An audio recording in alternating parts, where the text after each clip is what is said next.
Bueno, un saludo muy cordial. Vamos a realizar la clase correspondiente a geotecnia vial. Recordemos que en la última sesión, en la última clase, hablamos sobre la importancia de la geotecnia vial, dijimos la importancia del estudio geológico, la identificación de las fallas. Para proyectos de carreteras, pues es muy importante determinar el tipo de suelo y principalmente la resistencia de la subrasante para la construcción del pavimento. También la importancia de identificar algunos suelos problemáticos, expansivos, colapsivos, suelos con materia orgánica, entre otros. También es muy importante la fuente de materiales. Esto pues es el resultado del estudio geotécnico porque en proyectos de carreteras necesitamos fabricar los agregados para conformar las diferentes capas del pavimento y también las mezclas asfálticas y elementos en concreto. También es muy importante el tema de el análisis de estabilidad, tanto para los cortes como para los terraplenes, el diseño de cimentaciones, o superficiales como profundas, y algo muy importante, determinar la posición del nivel freático para realizar el diseño de las obras superficiales. Aquí veíamos una imagen justamente de un tramo vial, una carretera en montaña, aparentemente estable. No vemos mayor complejidad, pero aquí en esta imagen vemos justamente la importancia que ahora todo el estudio geológico y geotécnico para el diseño de las estructuras de contención, justamente para garantizar la durabilidad y estabilidad de la carretera. Hablamos del estudio geotécnico, la exploración de campo, diferentes ensayos que hacemos para conocer la resistencia de la subrasante, para conocer los estratos, la obtención de muestras alteradas, inalteradas, también los ensayos de campo que podemos realizar. Clásicamente tenemos el SPT, el ensayo de penetración estándar, tenemos el CPT, el ensayo de cono y algunos ensayos complementarios que permiten definir los perfiles como las líneas de refracción. Sí, bueno, aquí hablamos un poquito del ensayo SPT, los diferentes acoples que podemos tener para la obtención de muestras, el tubo Shelby en suelos finos, suelos de alta eh, plasticidad, para materiales arenosos y también cuando hacemos extracción de núcleos de rocas. Aquí algún ejemplo muy rápido de los sondeos, como les comentaba en la clase pasada, dos sondeos que se emplearon para el diseño de la formación de un puente en los dos extremos. Aquí una imagen del ensayo del CPT.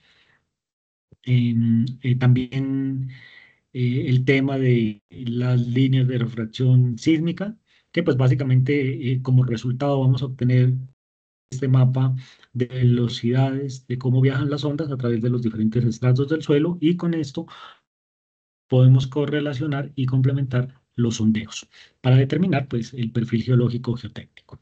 Hablamos luego de los ensayos de laboratorio, muy importante clasificar el suelo. Para eso pues necesitamos la granulometría, los límites de consistencia, límite líquido, límite plástico, límite de contracción, índice de plasticidad, índices de cambio volumétrico para definir suelos problemáticos, potencial de expansión, ensayos de compactación, muy importante para los terraplenes, propiedades hidráulicas, la permeabilidad, que puede ser en una o dos direcciones. Justamente en la universidad tenemos algunos equipos que permiten determinar la permeabilidad en dos direcciones, tanto con carga constante o cabeza variable.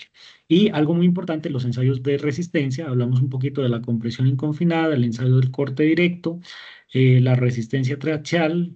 Primero confinamos, luego aplicamos carga vertical hasta la falla, y lo más importante es determinar los puntos de falla que los podemos representar a través del círculo de Moore, y a través de la envolvente de falla definida por Moore-Coulomb podemos establecer la cohesión, que matemáticamente es el intersecto, y también podemos establecer esta inclinación, la envolvente de falla, que hace referencia justamente al tema del ángulo de fricción. Y en la última clase quedamos justamente aquí, donde dimos para diferentes materiales in situ, suelos in situ, algunos valores típicos o algunos rangos del ángulo de fricción y de la cohesión.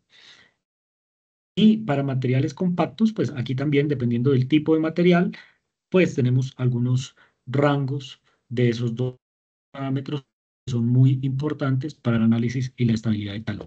Bueno, digamos que hasta aquí pues hicimos un muy rápido resumen de todas las consideraciones geotécnicas y del curso de mecánica de suelos. Ahora vamos a ver la aplicación justamente en proyectos de carreteras, y esas aplicaciones justamente cuando, y a partir de ese análisis de estabilidad pues surge la estabilización de talones.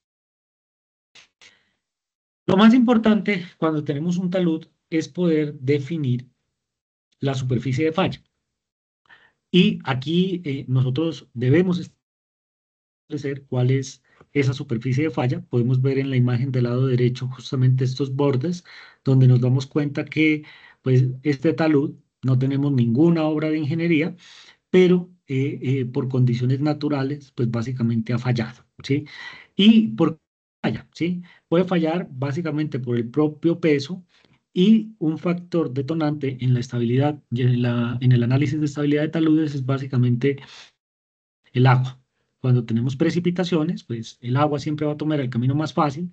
En este caso, se infiltra a través de la superficie del talud, y va a generar un incremento en la poropresión, y eso me puede llevar desde el punto de vista de un análisis estático a la ruptura del material.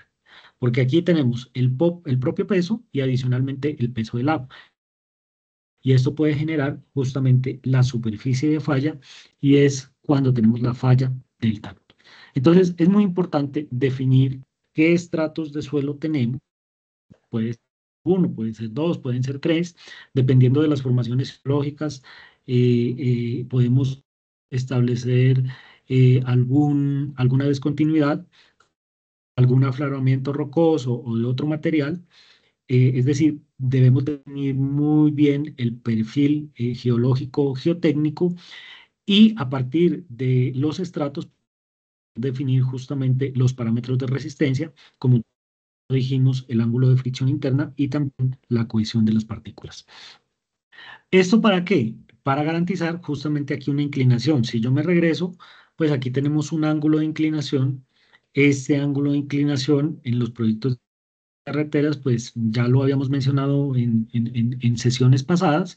No lo trabajamos como tal en ángulos, lo trabajamos con la relación del talud tanto horizontal como vertical, y aquí también tenemos algunos rangos dependiendo de algunos materiales típicos.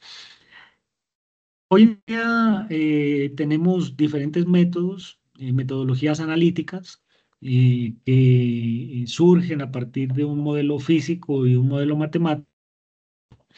Generan alguna ecuación para que usted la pueda aplicar, o también tenemos un software que ya aplica como tal esa ecuación, y al final lo que hacemos es un análisis de equilibrio límite.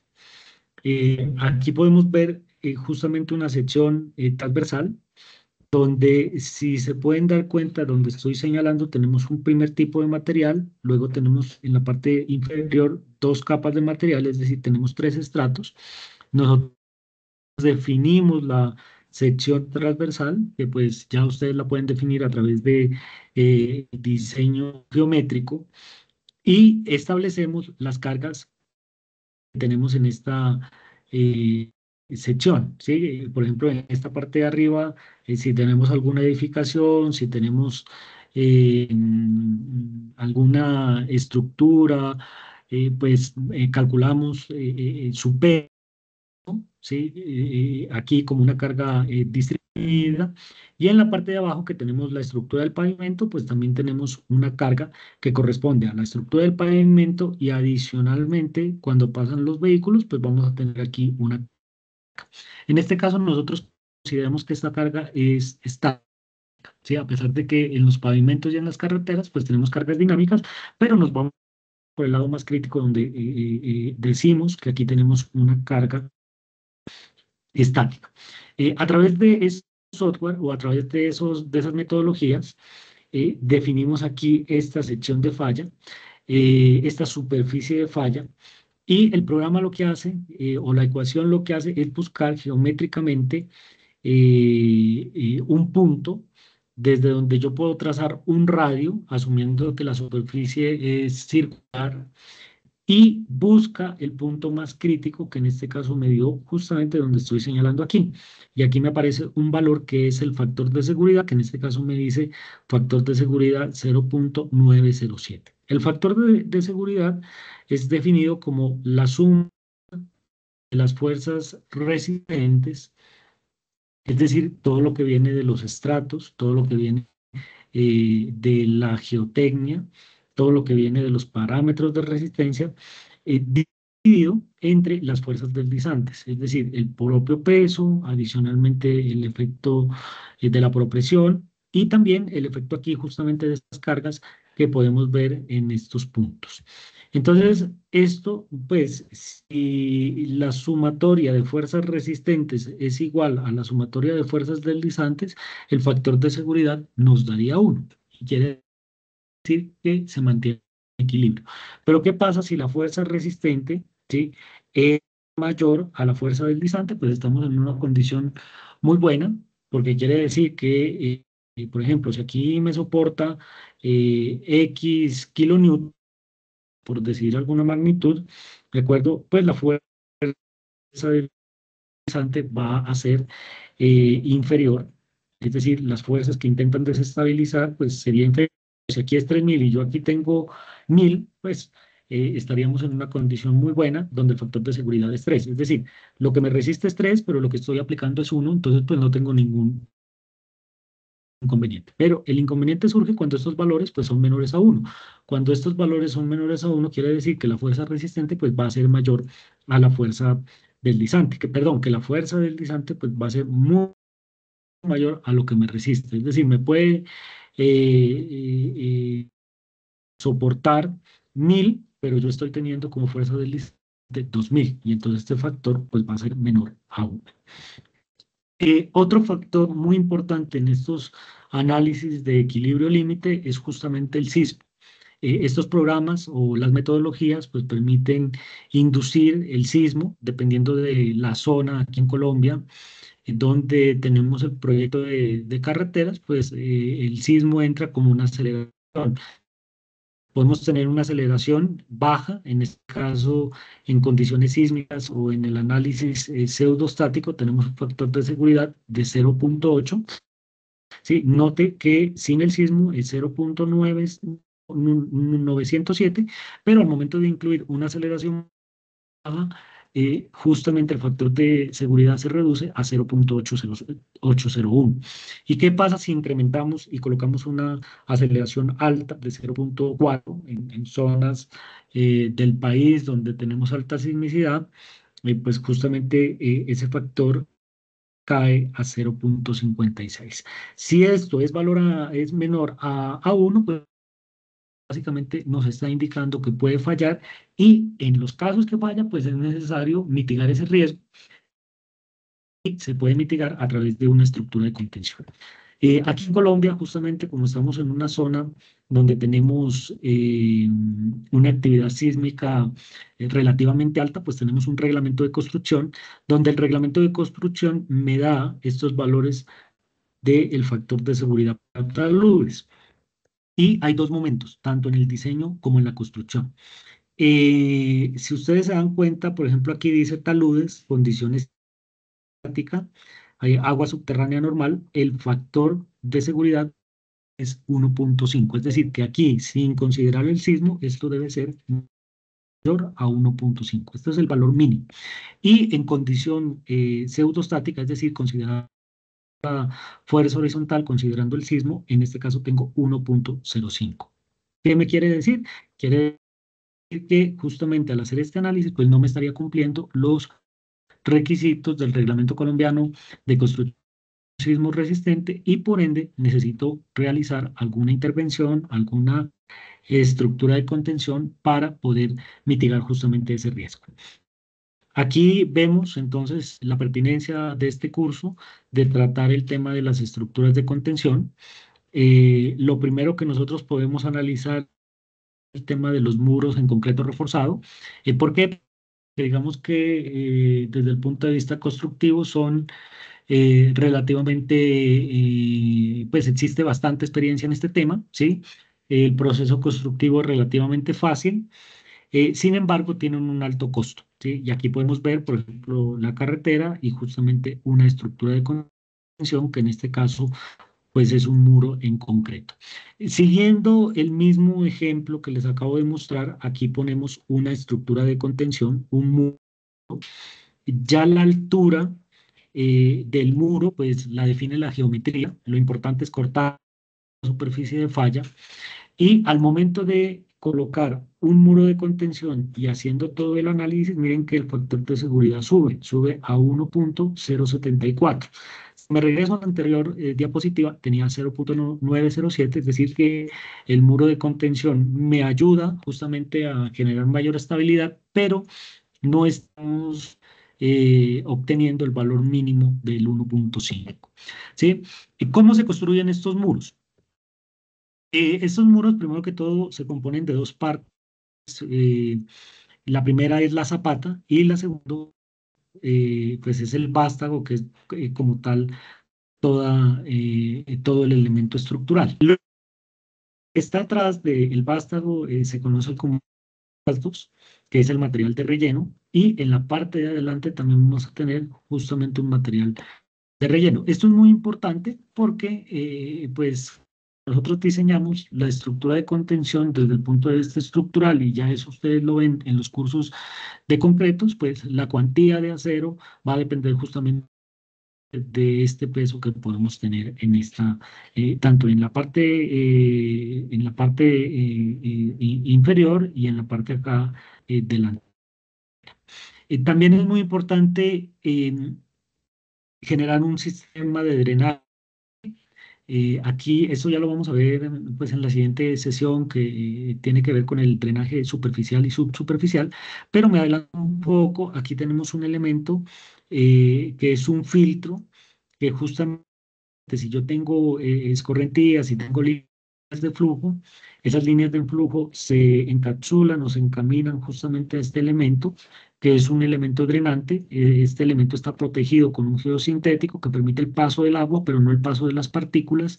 Y el agua, pues básicamente se conduce a través de una tubería perforada. Tenemos aquí un tubo que tiene unas aberturas por donde ingresa el agua y todo esto tiene que ir al sistema de drenaje. Adicionalmente, estos muros tienen unos elementos que permiten drenar, se conocen como los lloraderos, y justamente para no generar un acúmulo de poropresión. Es muy importante disipar el poropresión porque si yo acumulo justamente aquí presión de agua, pues puedo generar la falla en la parte de atrás del muro. Cuando se diseñan estos muros de contención, se tiene en cuenta lo siguiente: se tiene en cuenta el desplazamiento. Ese desplazamiento se puede producir por el empuje de suelos. Entonces es muy importante es cuánto es la magnitud, y esa estimación pues va a depender de lo que yo tenga en la parte trasera, es decir, toda la sección transversal.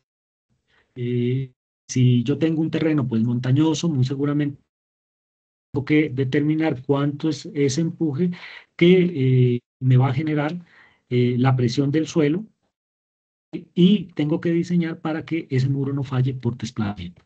También es muy importante el volcamiento por rotación. Para contrarrestar justamente esa rotación, si se dan cuenta, aquí tenemos la zapata, pero en la parte de abajo tenemos una viga. Esa viga en la obra también se conoce como el dentellón, como un elemento que pues básicamente me va a generar mayor estabilidad y me genera que no falle por volcamiento o por rotación. Es muy importante cuando construimos y cuando diseñamos los muros de contención establecer la resistencia del suelo de fundación. Ya ustedes vieron pues un curso de cimentaciones superficiales y profundas y determinaron la capacidad de carga del suelos a través de bueno, diferentes metodologías, Terzaghi, Meyerhoff.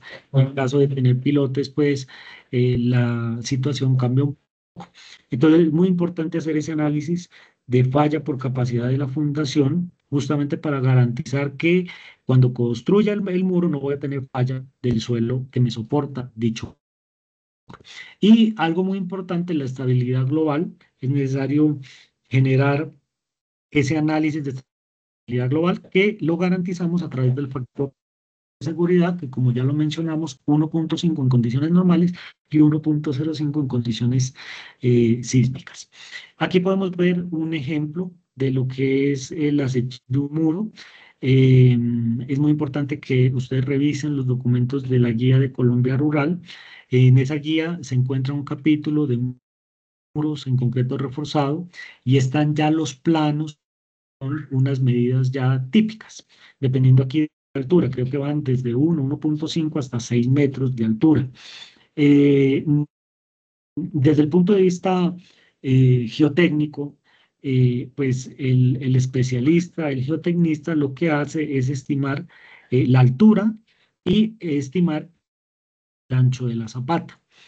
Y desde el punto de vista estructural, después de todo el análisis geotécnico, después de los empujes, pues viene la determinación de la cuantía del acero. Si se dan cuenta, aquí solamente tenemos las dimensiones generales en el lado izquierdo y en el lado derecho tenemos el refuerzo. En el refuerzo podemos ver unos puntos. Esos puntos pues me indican las barras eh, longitudinales y estos elementos de aquí, los flejes, pues básicamente es el acero transversal.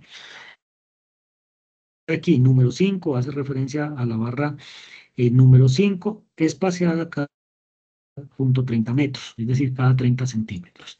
También es muy importante el traslapo y pues en obra, digamos que todo esto, pues usted lo debe verificar, usted como constructor, pues debe verificar que los planos estructurales, la cuantía de acero, ¿sí? Como tal se ejecute, ¿sí? Y eh, justamente la cuantía de acero que está en el plano se lleve justamente a la obra. ¿De acuerdo? ¿Por qué? Porque si usted reduce o aumenta esa cuantía, pues puede estar generando un problema justamente de garantizar de durabilidad, ¿sí? Y puede ser que no sea estable durante su vida útil. ¿Cómo se construye? Entonces, lo primero es el desmonte. Tenemos aquí el Necesitamos pues todo el equipo de topografía para generar la localización y el replanteo. Esto se replantea generalmente con el eje de la vía. Ya cuando nosotros diseñamos el, el trazado geométrico, pues usted tiene por cada axis las coordenadas y dependiendo de el eje, pues usted hace todo el replanteo. Luego viene el tema de las excavaciones, tanto para la zapata como para el vástago. Usted va a generar aquí un corte y ese corte, pues, dependiendo del tipo de suelo, puede ser estable y solo o usted debe de incluir algún elemento rígido justamente para no generar la falla del terreno natural. Si ustedes han pasado, si han tenido la oportunidad de pasar por la Caracas, hoy en día con la construcción del metro, como Bogotá tiene un suelo muy blando, se pueden dar cuenta la instalación de tablas tacas, que son unos elementos rígidos justamente que sirven de barreras para que no falle el terreno natural. Luego de la excavación, usted coloca un concreto de limpieza, esto se conoce como solado, o también simplemente como el concreto de limpieza, pueden ser 3, 4, 5 centímetros, y es justamente para generar una superficie de trabajo y para generar mayor limpieza en la obra como tal. Luego viene la excavación de la viga, la colocación del acero, la instalación de la formaleta, el vaciado del concreto, primeramente pues de la viga, luego de la base. Cuando usted coloca este concreto, pues ya puede empezar a instalar la formaleta. Luego viene el vaciado del concreto. Luego viene el retiro de la formaleta, el curado, muy importante. Ustedes saben pues que el concreto tiene una resistencia inicial a los 7, a los 14, a los 28 días, pero es muy importante generar el calor de hidratación del cemento para llegar a esa resistencia de diseño. Luego el relleno con material, esto pues se rellena en capas, la elaboración del filtro y algo muy importante que se debe contemplar también en los presupuestos es la limpieza del lugar de trabajo. Aquí vemos algunas imágenes. En el lado izquierdo pueden ver justamente la colocación del concreto de limpieza, la excavación. Aquí pues se pueden dar cuenta que por las condiciones del suelo pues prácticamente es un corte vertical. Luego la colocación del acero longitudinal, transversal y también aquí para todo el tema del vástago. Si se pueden dar cuenta, justamente aquí la formaleta es el mismo terreno natural. ¿Sí? Entonces, el terreno natural me sirve como formaleta siempre y cuando pues, yo tenga un suelo que sea estable, ¿sí? Porque en caso de suelos que no sean estables, pues vamos a tener aquí desprendimiento de material y eso me puede aumentar considerablemente los costos o el volumen de concreto. Aquí vemos la excavación de la viga, ¿sí? Si se dan cuenta, en la imagen del lado izquierdo no tenemos la viga. Puede ser que pues el análisis del muro o el diseño del muro pues me indica que no es necesario tener esa viga y que no voy a tener problemas de volcamiento, pero eso depende de las características geotécnicas. En caso de ser necesario, pues aquí tenemos la excavación, ¿sí? Luego de esto, aquí podemos ver la formaleta. Es muy importante generar aquí todo el sistema de formaleta. Usted puede utilizar formaleta metálica, puede utilizar formaleta de madera. El problema de la madera es que justamente por el peso del concreto, pues tiende a deformarse y en algunos casos no puede generar volumen de concreto adicional. Por eso, pues, en la condición ideal se recomienda formaleta metálica. Esta formaleta metálica tiene estos elementos, que estos elementos pues permiten garantizar la estabilidad. Es muy importante el tema de la formaleta, garantizar la estabilidad, porque cuando usted tiene el vaciado del concreto, por el peso propio del concreto pueden fallar estos elementos. Aquí podemos ver también justamente estos elementos para garantizar que todo se encuentre de manera vertical. Es muy importante aquí pues, garantizar, como ya les decía, el acero de refuerzo, tanto longitudinal como transversal, garantizar el espesor del muro y para que los espesores sean constantes, sean uniformes. Y pues digamos que eso en términos del muro en concreto reforzado. Bueno, siguiendo el ejemplo que estamos viendo, pues con el muro de contención en concreto no obtuvimos el valor del factor de seguridad. Entonces podemos probar otra solución. Otra solución es la colocación de anclajes. Ya lo habíamos mencionado en clases. Estos anclajes, pues básicamente son unos elementos que lo que hacen es cortar la superficie de falla. Y si se dan cuenta, ya en este tipo de elementos, incluyendo pues la misma geometría, los mismos parámetros, ya estamos llegando a un factor de seguridad muy próximo a 1.50, en este caso es 1.493. Eh, Estos anclajes pues se diseñan, tienen una determinada longitud, una determinada inclinación, adicionalmente un espaciamiento tanto horizontal como vertical y pues el especialista en suelos, el geotecnista, es justamente el que define todo esas dimensiones. Aquí vemos la instalación, necesitamos máquina justamente para instalarlos y también un equipo que puede generar torsión para que los materiales, pues de cierta manera, trabajen a tensión y puedan contrarrestar el tema de los empujes. Aquí vemos algunos elementos. eh, Se coloca también estas mallas son unas mallas de protección cuando tenemos materiales rocosos o tenemos fragmentos, justamente para no tener desprendimientos, pues se utilizan estas mallas, que estas mallas pues tienen tienen una función más de garantizar seguridad. ¿De acuerdo? Lo que me está garantizando aquí la estabilidad, en este caso de esta ladera, pues básicamente estos elementos y el diseño, tanto longitudinal como transversal, pues se realiza con algunas metodologías de diseño. Bien, yo los invito a que luego revisen este video. Aquí un profesor de España presenta de manera muy resumida cómo trabajan los eh, anclajes y cuáles son las metodologías de diseño. Bueno, tenemos otra alternativa. La tercera alternativa es la construcción de muros estabilizados mecánicamente con geosintéticos. Entonces, en este caso hicimos un análisis de estabilidad de talones con las mismas consideraciones.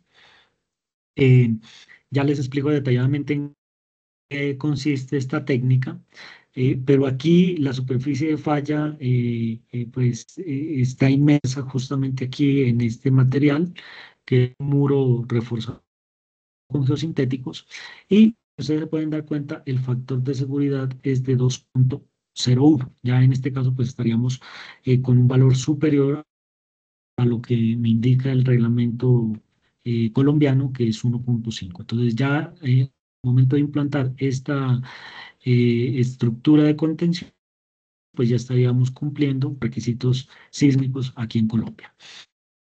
Miren, el muro estabilizado mecánicamente con geosintéticos, pues básicamente es la conformación de capas de materiales que pueden ser suelo, pueden ser un material granular. Esos materiales, el suelo existente, producto de las excavaciones, son que está confinado en estos elementos que son unos geosintéticos, es decir, está recubierto, está conformado en capas y adicionalmente recubierto con estos geosintéticos, que estos geosintéticos pues son unos elementos que lo que hacen es generar ese encapsulamiento del material. Aquí podemos ver cómo funcionan. Luego vamos a realizar una clase únicamente de geosintéticos. Hay diferentes tipos, hay diferentes resistencias de estos materiales y son muy comunes justamente cuando tenemos problemas de restauración. Como el curso es construcción y mantenimiento, cuando nosotros construimos pero falla por alguna razón, entonces la manera de restaurarlo también puede ser a través de este tipo de intervenciones. Esos muros estabilizados mecánicamente con geosintéticos, aquí podemos ver una imagen, ¿sí?, de lo que es el geosintético. Eh, Pueden ser totalmente verticales, ¿sí? Se conforman capas en terraplén, es decir, el terraplén está compuesto en capas encapsulados en el geosintético y puede tener un revestimiento que puede ser en concreto, puede ser elementos prefabricados, pueden ser geoceldas, pueden ser coberturas vegetales, pueden ser totalmente verticales o también pueden ser inclinados, pero pues eso me lo define el criterio del especialista en geotecnia y me lo define pues principalmente las condiciones del terreno natural. Es muy importante que, pues aquí, si ustedes se pueden dar cuenta, vamos a incorporar un peso y el terreno natural pues tenga la suficiente resistencia para soportar ese peso. En este caso, se pueden dar cuenta que es inclinado. Aquí están las capas de manera inclinada. En este caso, pues no están, están totalmente verticales. Aquí podemos ver la cobertura, el material de revestimiento que puede ser vegetal, se utiliza mucho en intersecciones a desnivel, en puentes, eh, justamente para hacer la elevación, ¿sí? ¿Cómo se construye? Mire, lo primero tenemos el suelo de fundación. Sobre ese suelo de fundación, lo primero que hacemos es compactar para generar pues la resistencia del suelo de fundación, ¿sí? Después de compactar se extiende el geotextil y se extiende el material con el que vamos a conformar el terraplén, que puede ser, como les dije, material natural o puede ser material granular, ¿sí? Puede ser material natural, pero cuando tiene pues, buenas características, cuando no tiene problemas de expansión, de materia orgánica, lo podemos utilizar sin problema. Pero si tenemos un suelo expansivo, si tenemos un suelo que tiene materia orgánica, pues va a ser difícil desarrollar una resistencia con ese material. Entonces ponemos aquí una formaleta, se extiende el geosintético, eh, se extiende el material aquí en en la primera parte donde vamos a tener aquí la inclinación, ¿sí? Se compacta de manera manual, eso debe quedar muy bien compacto, se recomienda máximo capas de 20 o 25 centímetros, ¿sí? En esta posición tenemos el geosintético, pero luego lo doblamos, es decir, lo cambiamos hacia el otro lado para generar aquí un doblez y después terminamos de compactar el material. Ya en este caso, pues puede ser con un vibrocompactador, dependiendo pues de la altura, dependiendo aquí justamente del tamaño de la obra. Luego nuevamente la segunda capa, entonces tenemos la formaleta, extendemos el geosintético, compactamos la primera parte, doblamos el geosintético y nuevamente compactamos. Y así sucesivamente, dependiendo de las alturas que se tenga en la estructura de contención. ¿Listo? Es muy importante entonces realizar el tema de la estabilidad para que no falle por el suelo de fundación, es decir, garantizar que el suelo de fundación me va a soportar todo esto y adicionalmente pues me va a cortar la superficie. También tenemos el muro en tierra armada, más o menos trabaja con la misma filosofía, solo que es diferente. Aquí no vamos a tener el encapsulamiento de toda eh, de toda la capa. Vamos a tener en este caso capas de material compacto y aquí colocamos unas tiras metálicas, ¿sí? Es decir, compactamos la primera capa y colocamos un elemento que es el elemento de revestimiento, ¿sí? Y ese elemento de revestimiento puede ser una pieza en concreto y esa pieza en concreto trabaja apoyado con esta tira. Entonces lo que nosotros hacemos es colocar estas tiras metálicas, pero esas tiras metálicas son las que me soportan justamente estos elementos prefabricados. ¿Listo? Entonces luego vamos a compactar la siguiente capa y a medida que vamos avanzando en altura, pues vamos instalando las tiras metálicas y vamos instalando los elementos prefabricados. El ingeniero diseñador, pues me define cuánto es la distancia de esas tiras metálicas, cuánto es la longitud, cuál es la característica de estos elementos de revestimiento. Miren, aquí tenemos un ejemplo de aplicación. Se utiliza mucho, como les decía, en pasos a desnivel. Estas son los elementos de revestimiento que pues básicamente tienen dos funciones. Una es proteger este material y protegerlo ante el agua. Entonces, generar que, pues, o garantizar que no vamos a tener infiltraciones del material. Y otra también, pues, es desde el punto de vista estético, ¿sí? Son bastante interesantes desde el punto de vista eh, estético, ¿sí? Desde el punto de vista de proyectos, de urbanismo y todo esto. Luego vienen los muros en gaviones. Los muros en gaviones consisten en unos elementos que se componen de unas canastas metálicas. Estas canastas metálicas es una malla, ¿sí? Los materiales y demás especificaciones se encuentran en las normas INVIAS y los llenamos con material granular. Los llenamos con material granular, fragmentos rocosos, sirven justamente para garantizar estabilidad, pero necesitamos garantizar aquí una base. Por ejemplo, aquí podemos darnos cuenta que tenemos tres canastas en la parte inferior, luego siguen dos, luego sigue uno, y de aquí para atrás, pues puedo tener justamente la masa de material a estabilizar.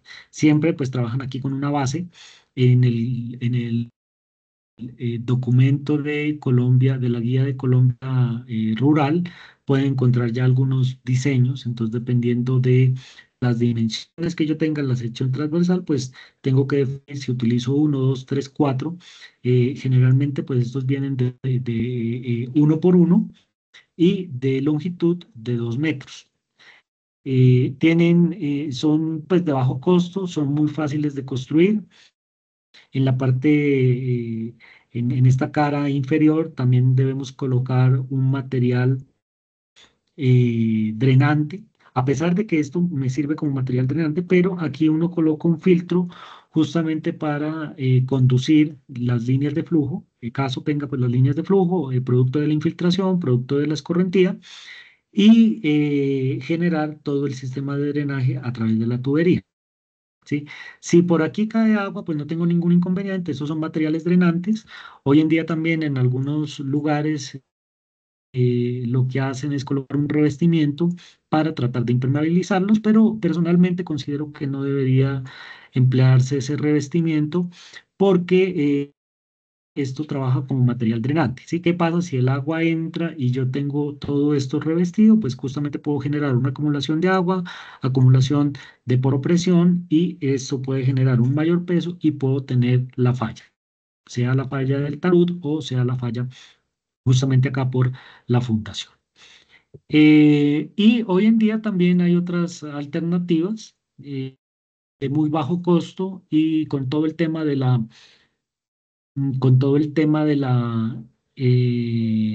problemática ambiental de disposición final de residuos y con todo el tema de reciclaje, porque pues hoy en día intentamos justamente crear materiales sostenibles en la ingeniería civil. Entonces se tienen otros tipos de estructuras. Por ejemplo, aquí en el lado derecho se pueden dar cuenta que las llantas de vehículos pues usados se pueden llenar justamente aquí con material. Esto sería pues básicamente como una geocel. Voy llenando, voy llenando, voy llenando el material, es decir, encapsulo el material y puedo generar aquí una estructura de contención, pero pues en este caso son estructuras de contención para proyectos donde la carga estructural pues es relativamente. Si se dan cuenta, pues aquí la altura puede ser de 1 metro, 1,5, pero no vamos a tener grandes alturas. Y en la imagen derecha, pues pueden ver el tema de una estructura de contención realizada a partir de botellas plásticas que se llenan, se puede llenar con material con suelo, ¿sí? Se encapsula y se sirve de soporte para generar toda esta estructura de contención. ¿De acuerdo? Como les digo, pues se pueden aplicar, pero en proyectos relativamente no tan complejos, donde las cargas estructurales pues sean cargas relativamente bajas, como lo que vemos aquí, una casa rural, pero pues son estructuras que me pueden garantizar durabilidad en el tiempo. Bueno, como ejercicio de aplicación, vamos a aplicar justamente el tema del estudio geotécnico y el tema de las estructuras de contención en el proyecto que estamos desarrollando, en todo el diseño geométrico de la carretera. Entonces, a partir del diseño geométrico, aquí es muy importante que si usted no hizo el diseño geométrico de manera adecuada, pues lo haga, reduzca un poco el tema de los cortes y de los terraplenes, y ya al final debemos establecer dónde vamos a tener estructuras de contención, ¿sí? Pues vamos a presentar un plano. Este plano vamos a colocar las zonas o los sitios críticos donde vamos. Lo primero que vamos a hacer es identificar los sitios críticos. Es decir, es necesario identificar dónde vamos a tener la necesidad de incluir estructuras de contención. ¿Sí? Que usted diga, mire, de la CISA del kilómetro cero al kilómetro, del kilómetro cero más cero al kilómetro 0 más 30, es decir, en los primeros 30 metros vamos a tener un problema de cortes y probablemente voy a poner un muro en concreto o voy a colocar unos tirantes o voy a colocar un muro. Sí, entonces, lo más es decir, importante es definir los sitios críticos. Sí, entonces, a partir de definir los sitios críticos, vamos a establecer la campaña geotécnica, es decir, vamos a ver qué ensayos necesitamos, tanto en campo como en laboratorio, para identificar, para realizar, perdón, el análisis de estabilidad, estabilización de taludes. Luego, en teoría, viene el tema de la estabilidad de taludes y a partir de eso usted requiere, a partir de la superficie de falla y a partir de los factores de seguridad, pues usted establece si es necesario o no es necesario establecer una estructura de contención. Bien, por ahora lo que vamos a hacer es ir pensando, para la próxima clase lo debatimos, dónde usted va a tener sitios críticos. Por ahora solamente vamos a definir los sitios críticos. Si es posible, usted puede imprimir el plano en planta, en una hoja, tamaño carta, y con un color o con un lapicero se puede definir cuáles van a ser los sitios críticos. Esa va a ser la tarea para la próxima clase y en la próxima clase definimos un poquito el alcance. Ya en la plataforma virtual voy a subir el taller para que ustedes pues tengan todo, los lineamientos con los resultados de aprendizaje y toda la guía para poder elaborar el taller número 2. Si tienen alguna duda o alguna inquietud, en la próxima clase la solucionamos y si no, me pueden escribir al correo. ¿De acuerdo? Espero que sea pues de interés este tema y nos encontramos en la siguiente clase. Muchas gracias por la atención.